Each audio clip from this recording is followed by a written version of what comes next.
Discipline ரொம்ப போரிங்னு feel பண்றியா? Honestly அது போரிங் தான். ஆனா அந்த போரிங் விஷயம்தான் உன்னை ஆர்டினரியில இருந்து எக்ஸ்ட்ராடினரிக்கு கொண்டு போகும்.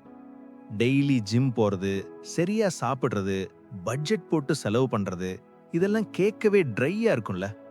அதே நேரம் ஹவர்ஸ் கணக்கா ஸ்க்ரோல் பண்றது, அன்னெசரியா ஷாப்பிங் பண்றது, மிட்நைட் மேல சீரீஸ் பார்க்கறது, இது எல்லாம் ஃபன்னா இருக்கும்.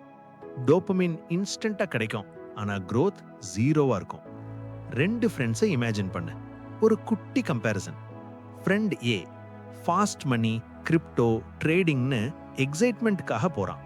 ஹியூஜ் ரிஸ்க், ஆனா zero stability. Friend be discipline. Monthly 5,000 சைலண்டா சேவ் பண்றான்.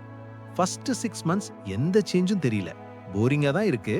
ஆனா 3 years கழிச்சு பாரு, ஃப்ரெண்ட் ஏ இன்னும் லக்குக்காக வெயிட் பண்றப்போ ஃப்ரெண்ட் பி கிட்ட ஒரு சாலிட் எம்பையர் கிரியேட் ஆகி இருக்கும்.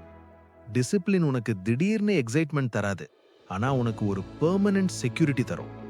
இது இன்ஸ்டன்ட் டோபமின் இல்ல, ஸ்லோவா பில்ட் ஆகிற செல்ஃப் கான்ஃபிடன்ஸ். ரொட்டீன் போரிங்கா தான் இருக்கும், ஆனா அது கொடுக்கிற ரிசல்ட் உன் லைஃபையே மாத்தும்.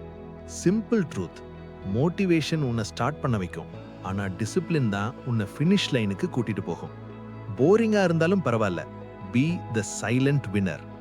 நெக்ஸ்ட் டைம் போரிங்கா இருக்குன்னு தோணும் போது ஞாபகம் வச்சுக்கோ, you are building your future.